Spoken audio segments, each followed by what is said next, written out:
Vamos gravar esse vídeo porque semana passada, semana retrasada, surgiram algumas questões acerca de síndrome ásia e algumas pacientes procuraram, eu acabei operando gente para fazer retirada de implante e algumas coisas, então eu acho que é um assunto que merece ser tratado aqui, então vamos fazer um vídeo relativamente curto, mas para discutir alguns aspectos sobre o que é, como que acontece, o que pode acontecer. E basicamente o que a gente quer é gerar valor e dar mais informação para os pacientes que têm preocupação em relação a isso e vão fazer ou estão buscando uma cirurgia de aumento de mama, certo? Então, o que acontece? A prótese de mama, seja usada para reconstrução ou para aumento primário ou para mastopexia, é a cirurgia mais feita no mundo, né? Se a gente tratar só de cirurgia estética, essa é a cirurgia estética mais feita no mundo junto com a lipoaspiração. Então, a gente tem um potencial e a gente tem uma fonte de preocupação, né? Então, o que acontece? Existem algumas pacientes que podem fazer algumas reações estimuladas pela presença de um implante mamário ou não, ou por qualquer outra coisa. Então, o que significa então síndrome ásia? Síndrome ásia é uma síndrome autoimune desencadeada por um adjuvante. O que é um adjuvante? Adjuvante é um composto qualquer que é feito para aumentar uma reação. E isso normalmente está presente em vacinas, tá? Então, vamos lá, no começo. O sistema imune, ele tem algumas funções. A primeira função é proteger o nosso corpo contra as infecções. A segunda é proteger contra toxinas que eventualmente entrem no nosso corpo e também tem a proteção contra neoplasias ou tumores. Então essa é a função do sistema imune, a função primária, né? Acontece que algumas pessoas podem ter uma reação inflamatória aberrante, ou seja, o sistema imune se volta contra a gente, ele começa a atacar o próprio corpo da pessoa. E isso pode acontecer por várias coisas, né? Então, por uma predisposição genética ou por alguns fatores ambientais, né? Então, o que se traduz? Como é essa reação inflamatória aberrante? É uma autoinflamação ou uma autoimunidade, ou você pode ter uma imunodeficiência, ou seja, a pessoa pode ter uma deficiência do sistema imune também. Então, na verdade, são vários, é um conjunto muito grande, certo? Então, se a gente falar síndrome ásia, é uma síndrome autoimune induzida por adjuvantes, né? Mas tem algumas pessoas que chamam isso de doença ou síndrome de Schoenfeld, que é o reumatologista israelense que descreveu isso, né? E tem gente que fala, isso pode ser leigamente chamado de doença de silicone, né? Ou doença do silicone, né? Mas o conjunto de doenças autoimunes, a gente tem um monte. A gente tem alopécia, né? Que é queda de cabelo, a gente tem síndrome de Reiter, púrpura, retocolite, a gente tem dermatites, a gente tem lúpus, a gente tem tiroidite de Hashimoto, a gente tem várias e várias coisas que podem. Então, tudo isso são doenças autoimunes, certo? Então, o adjuvante, ele é um composto que aumenta a reação imune a um tipo de patógeno, certo? E o adjuvante pode ser qualquer coisa, ele pode estar em qualquer coisa, né? Então, por exemplo, vacina tem um adjuvante. A gente põe, por exemplo, um pedaço de um vírus e a gente associa algumas coisas junto para aumentar a resposta a esse pedaço de vírus, né? Então agora estão testando as vacinas contra o coronavírus, a gente tem isso também, né? Então o que pode causar uma reação inflamatória dessas? Sílica, que é o componente da prótese de silicone, pode causar, é um dos compostos. Hidróxido de alumínio, por exemplo, que está no desodorante, pode desencadear isso. Então, muito cuidado com qualquer coisa que se coloca no corpo. Então, a prótese de silicone é um procedimento médico, como é o preenchimento, como é a vacina. A gente não é assim uma cirurgia ou não é um procedimento isento de risco. É um procedimento que tem que ser visto com todo cuidado e por isso a gente tem que tomar algumas condutas, certo? Então, a gente tem qual é a apresentação. Então, as pessoas que têm esse implante, elas podem se apresentar o quê? Então, tem vários fatores que podem levar ao diagnóstico de uma síndrome ásia, certo? Quais são? A gente tem alguns critérios maiores. Então, quais são? Mialgia ou dor muscular, fraqueza muscular, artralgia, dor articular, artrite, um cansaço crônico, distúrbios de sono, alterações neurológicas podem acontecer. A gente pode ter perda de memória e uma alteração cognitiva, ou seja, as pessoas podem ter aquela sensação de um pensamento mais anuviado, tal. Febre, boca seca e algumas alterações laboratoriais também, como você desenvolver um anticorpo contra a presença do objeto que está dentro do corpo, certo? Então, para a gente fazer o diagnóstico, a gente precisa ter alguns critérios. Não é assim, eu tenho dor muscular. Ok, né? Isso não significa que você tenha a sindromiase.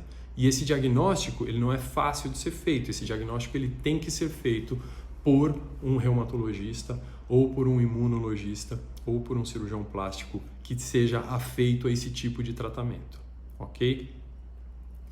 Então, essa é a questão, esse é o estado, esse é o diagnóstico, né? A questão hoje, que é o que preocupa aos cirurgiões plásticos e a muitas pessoas, é que existem muitos grupos formados por pessoas não especialistas, pessoas não treinadas para fazer esse diagnóstico, e as pessoas estão fazendo muito autodiagnóstico. Então a pessoa fala assim, eu tenho isso, então tá decidido, esse é o meu diagnóstico. Não, né? Eu não estou falando que não existe, eu estou falando que existe, é justamente isso. Mas o diagnóstico ele tem que ser feito por um profissional capacitado.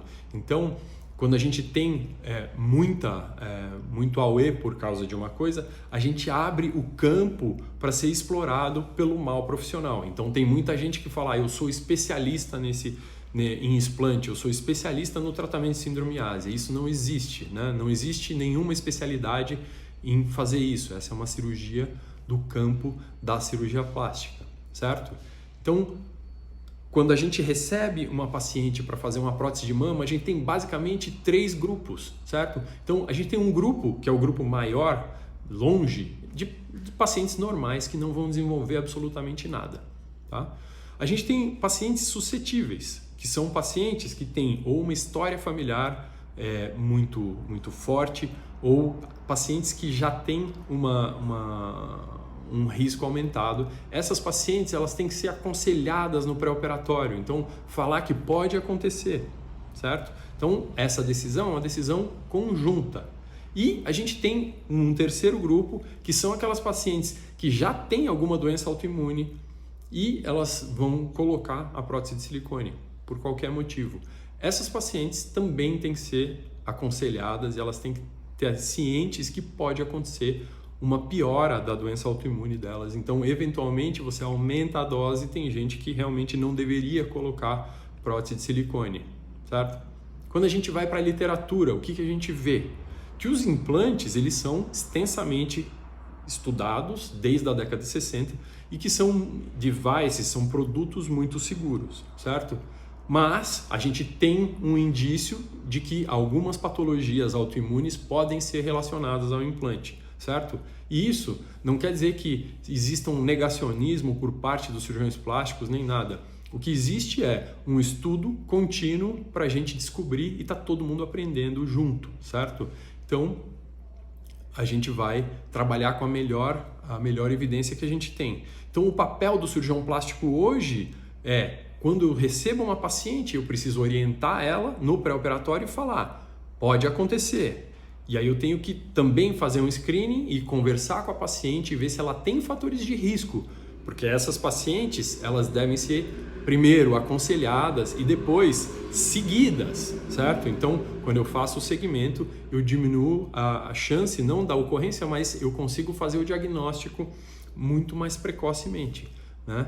E isso demonstra a importância que é você passar com seu cirurgião plástico quando você tem um implante de mama uma vez por ano, para checar problemas quaisquer com o implante, ou uma ruptura, contratura capsular, ou o desenvolvimento de uma doença autoimune, ou mesmo um ALCL, que é um linfoma. E o que a gente tem que fazer cada cirurgião plástico tem o contato com algum reumatologista que seja feito esse tipo de diagnóstico, e a gente tem alguns no Brasil que são profissionais muito capacitados, certo? E se eu tiver, então, o diagnóstico, depois de tudo isso, passei com o cirurgião plástico, tive a suspeita, passei com o reumatologista, fiz os exames laboratoriais, como é que eu trato isso?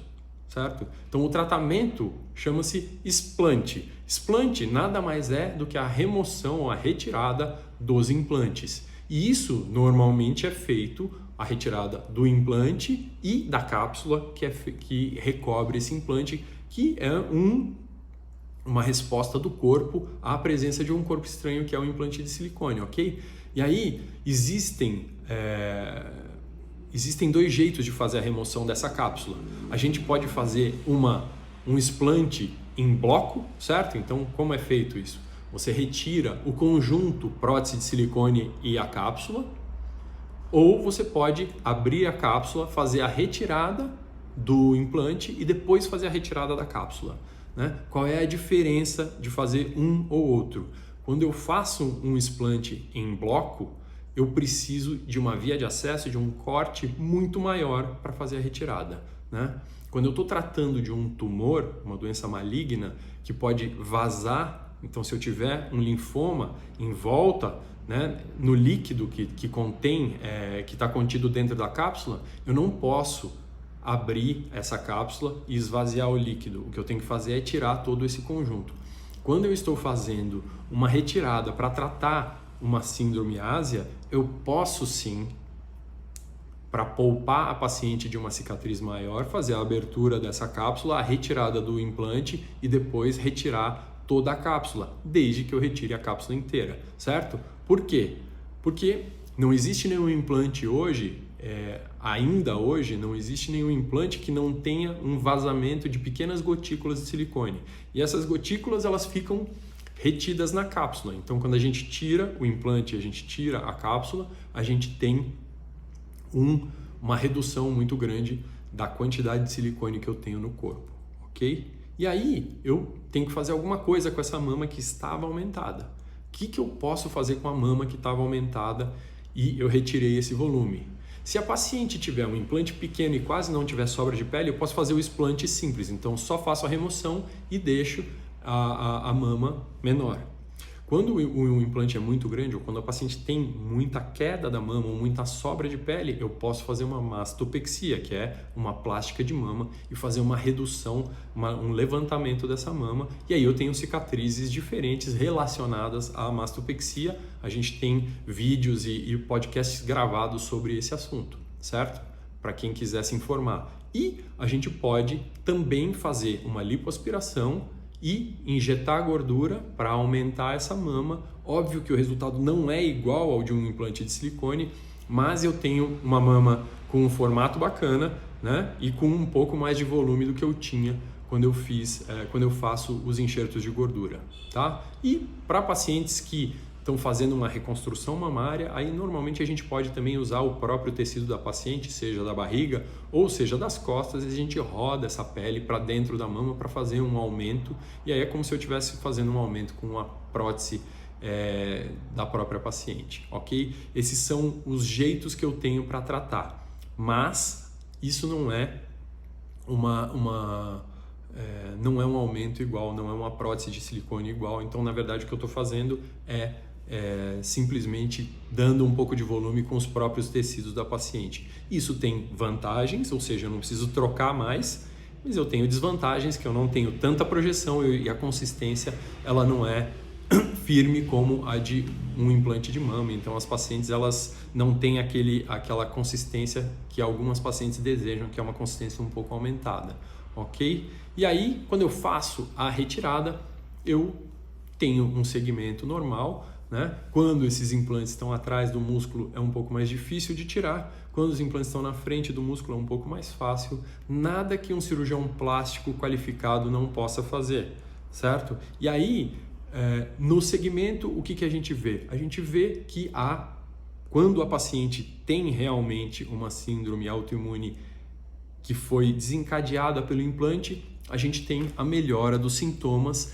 e alguns melhoram bastante rápido, outros melhoram mais lentamente, e outros, e isso é uma coisa que as pessoas elas têm que estar prontas para isso, Outros podem não melhorar. Por quê? Porque a gente faz a cirurgia acreditando que isso é causado pelo implante, mas nem sempre isso é causado pelo implante. Então, o que pode acontecer, eventualmente, é a paciente, ela acha que ela tem uma coisa, a gente faz a retirada do implante e a gente não tem a melhora dos sintomas. Aí, o que quer dizer? Que isso não foi causado pela prótese de silicone, certo?